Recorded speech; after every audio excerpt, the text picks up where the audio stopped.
দেখুন এইখানে চিকেন, আমি মানে চিকেনটা এমনি সব মশলা দই সব দিয়ে পেঁয়াজ ভাজা পেঁয়াজ দিয়ে মাখিয়ে 1 ঘন্টার উপরে আমি রেখে দিয়েছিলাম। কেন মেন হচ্ছে এই জিনিসটা, 1 ঘন্টা রেখে দিয়েছিলাম। এখানে আলু ভেজে রেখে দিয়েছি আর ভাত সেরকম বানিয়ে নিয়েছি।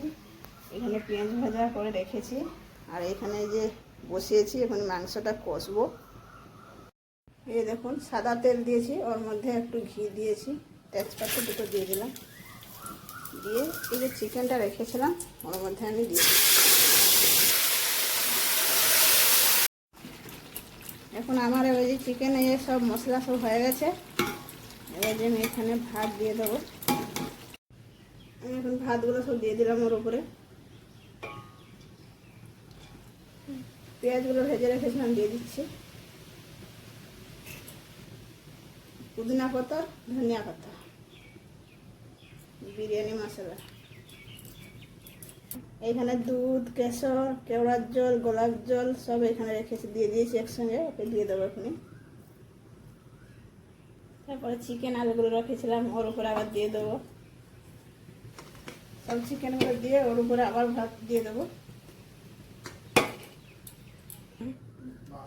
পেঁয়াজ ভাজা পুদিনা পাতা ধনিয়া পাতা, এটা হচ্ছে চিকেনের যে উপরে তেলটা আমি নিয়ে নিয়েছি, এটা দিয়ে দিলাম উপরে, দিয়ে দিলাম যে রেখেছিলাম সব বানিয়ে। এবার আমি ঢাকা ভালো করে দিয়ে দিলাম, দিয়ে ওর উপরে নড়াটা দিয়ে দিলাম। সবাই আটা ইয়ে করে দেয়, আমি ওইটা করছি না, এই জন্য আমি এটা দিয়ে দিলাম, ওর মধ্যে হয়ে যাবে। দেখুন আমার বিরিয়ানি রেডি। এখন ওর মধ্যে আমি ঘি দিয়ে দেবো, এই যে সব ঘিটা দিয়ে দিলাম। দেখুন আমার বিরিয়ানি পুরো রেডি, কিন্তু দেই যে এখনই কী পজিশনটা হয়েছে। এই যে আলু আগে বেরিয়ে পড়লো, মোটামুটি হয়েছে, ফেল মারো। এই যে চিকেনটা দেখুন বড় বড়, আমি যদি ফেল মারবো তো বানাবে কি। ওয়াও,